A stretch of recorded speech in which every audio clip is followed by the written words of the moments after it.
अपने पैर पर कुल्हाड़ी कैसे मारनी है, ये कोई मालदीव से सीखे। मालदीव बिल्कुल श्रीलंका की राह पर चल रहा है, बिल्कुल श्रीलंका के नक्शे कदम पर चल रहा है। श्रीलंका जिस तरीके से पहले भारत का हमराज हुआ करता था, भारत का दोस्त हुआ करता था और श्रीलंका की हर मुसीबत में भारत हमेशा साथ खड़ा दिखाई दिया है, हमेशा भारत ने साथ दिया है। लेकिन श्रीलंका ने क्या किया? शुरुआत में श्रीलंका ने दगाबाजी की।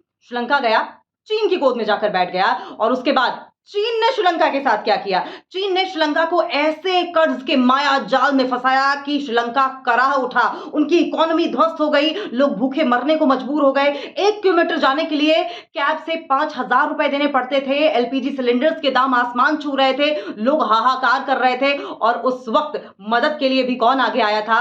हिंदुस्तान आगे आया था। 2022 आप याद करिए, 2022 में श्रीलंका की क्या स्थिति थी? दंगे हो रहे थे, आगजनी हो रही थी, लोग सड़कों पर उतर गए थे और 2023 में हालात ये हो गए कि राजपक्षे परिवार को सरकार से आउट होना पड़ा। और यही गलती मालदीव के प्रेसिडेंट मोइज़ू भी कर रहे हैं। मालदीव के प्रेसिडेंट मोइज़ू चाइना से होकर आते हैं और सीधा आदेश दे देते हैं कि भारतीय जो सेनाएं हैं वहां पर, वो अब मालदीव में नहीं रहेंगी, वो यहां से चली जाए। ये बहुत बड़ी गलती कर रहे हैं मोइज़ू, जो मालदीव के प्रेसिडेंट हैं। ये बिल्कुल वही गलती है जो श्रीलंका की ओर से की गई थी। मालदीव में जिस तरीके से हालात हैं, वो हालात अब और ज्यादा बदतर हो सकते हैं, क्योंकि चीन का तो काम ही है कर्ज के माया जाल में फंसाओ और उसके बाद कब्जा कर लो, किसी भी देश को गुलाम बना लो और फिर जो चाहो वो कराओ। वही हाल मालदीव का होने वाला है। मालदीव ये भूल गया है कि हिंदुस्तान ने उसके लिए क्या क्या किया है। हर मुसीबत में जब भी डिफिकल्ट सिचुएशन हुई है, मालदीव के लिए सबसे पहले हिंदुस्तान खड़ा रहा है। सबसे बड़ी बात तो यह है कि जब एक इंडिपेंडेंट कंट्री के तौर पर मालदीव को पहचान मिलनी थी, तो सबसे पहले रिकॉग्नाइज करने वाला इंडिया ही था। कोई और देश दुनिया भर में आपको रिकॉग्नाइज नहीं कर रहा था, आपको इंडिपेंडेंट कंट्री का दर्जा नहीं दे रहा था। यह सिलसिला यही नहीं खत्म होता है। इंडिया के एहसानों की जो फहरिस्त है वो बहुत लंबी है। आप याद कीजिए, आपको 6 विंग वाला एयरक्राफ्ट फाइटर प्लेन सबसे पहले किसने दिया, और एकमात्र कंट्री है जिसने दिया है, वो है हिंदुस्तान। आपको हेलीकॉप्टर्स किसने भेजे? हिंदुस्तान ने। जब कोरोना की मार मालदीव झेल रहा था तो सबसे पहले आपको वैक्सीन किसने भेजी? हमने भेजी।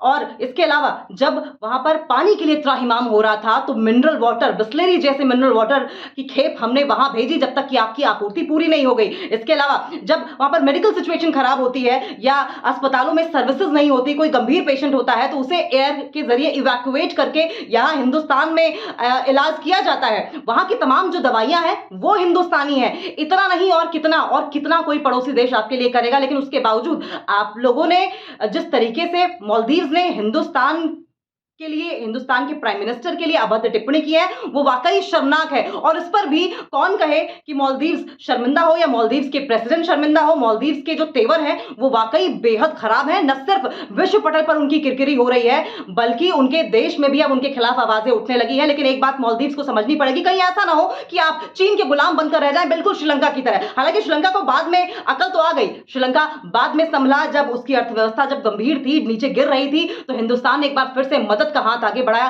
तब जाकर श्रीलंका को अकल आई थी। क्या मालदीव एक बार चपेट खा जाना, जिसको कहते हैं कि लात पड़ जाने का इंतजार कर रहा है, तब संभलेगा। लेकिन अगर यही ढर्रा अपनाता रहा मालदीव, तो जाहिर तौर पर एक दिन ऐसा भी आएगा जब वो चीन का गुलाम हो जाएगा। वहां का एक एक बाशिंदा सांस लेने को भी चीन का मोहताज हो जाएगा। चीन के इशारे पर वहां पर सारी चीजें होंगी। क्या तब तक के लिए मालदीव इंतजार कर रहा है कि सिचुएशन वैसे ही खराब हो? हिंदुस्तान का कुछ नहीं गया, आपने पूरी दुनिया में अपनी किरकिरी करा ली है और अपने पैर पर ही एक बहुत बड़ी कुल्हाड़ी मार ली है, जिसका खामियाजा आपको सदियों तक भुगतना पड़ेगा।